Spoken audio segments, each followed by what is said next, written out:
Good morning, YouTube. It's your boy Humble Warrior back at you guys with another video. Yes, sir. So the mighty Los Angeles Lakers fell to the Denver Nuggets 101-99. Jamal Murray hit the game winner at the buzzer in the fourth quarter to complete a masterful 22-point deficit in which the Lakers had put the Denver Nuggets in. I ain't gonna lie to y'all, I went to bed after the second half, or after the first half. The Lakers was up 15. I was like, you know what? I still believe in the Nuggets, but I'm gonna go to bed because I gotta get up early in the morning. As you see now, I'm already up. But I had a feeling the Lakers were gonna squander this game. And who did it? Goat James. People can say what they want to say about LeBron in terms of whether he's a GOAT or not, whatever. Who cares? Don't give two F's about that part. But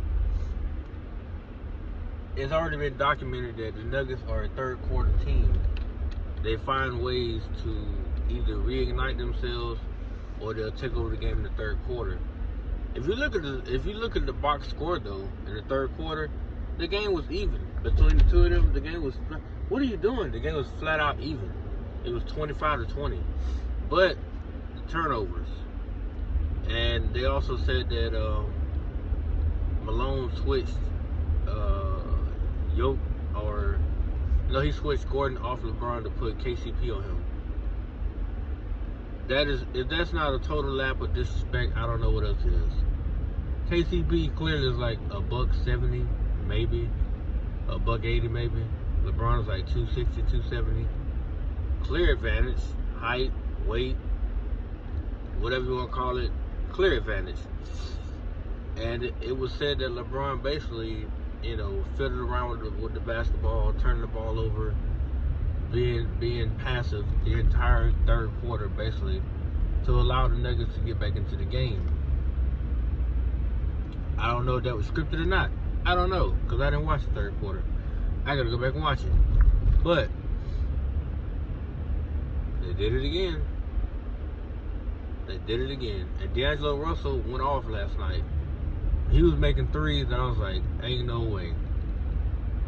And he's a streaky shooter, which means that the next game, which should be Thursday or Friday night, he's probably not going to have a great game. He's probably not. Last night he had 23 on 7 of 11 from 3. So, is there a chance he's going to go from that again? Nope. He's known to have a good game, have a shitty game. Have a good game, have a shitty game. This is a good game. So, guess what game 3 going to be? A shit show. AD was a monster. 32-11. LeBron go put up his usual 26, but this game came down to simple possessions. And kudos to Mr. Jamal Murray. The man went 9 of 24 in the game. But to his credit, when the game mattered most, when they actually had to have a shot, Mr. Jamal, let me just call you by real quick, because I hate people that try to tell me and shit like that. You're gonna buy it. I ain't time for this. When the game was on the line, Mr. Jamal stood tall. Making that game-winning shot over AD was poetic justice, because the first 3 quarters, Jamal was hurting. I felt kind of bad for Jamal. He was having a horrific game. But he saved his very best for last. Yoke was Yoke. And Yoke didn't even have an explosive game. Yoke was pretty much quiet. Yoke had 27. Porter had 23.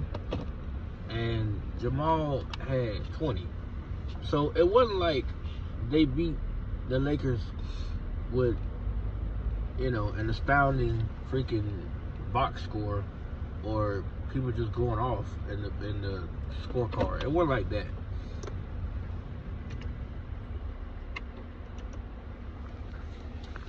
But Lakers are in trouble.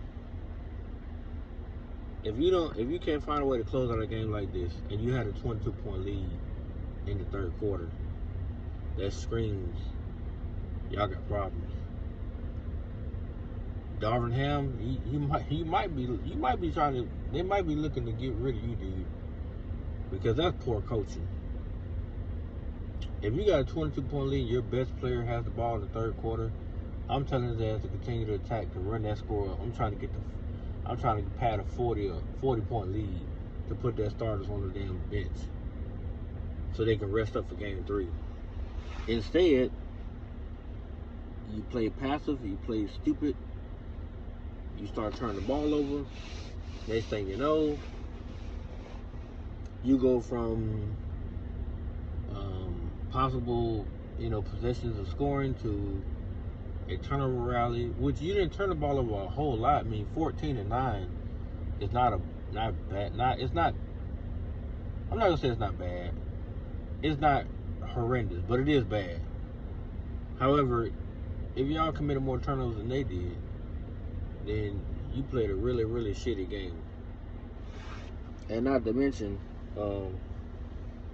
Yoke and Murray didn't even go off. They had a combined 47 points. Porter chipped in, Caldwell Pope chipped in, I think his name is Lebron. The other guy, he chipped in. You had other players here and there. But the Lakers gave this game away. I'm not gonna say him front. They gave this game away. The only problem they got now is there's no way you can beat Denver. You had them down 22. The game before that, you had them down by 12 in the first quarter. You supposed to put them down in the coffin in the first quarter. And just to show you how poor of a sportsman LeBron is, he goes to the podium post game and he starts talking about the damn replay center. Had nothing to do with what that man asked him. And then he got up and walked out.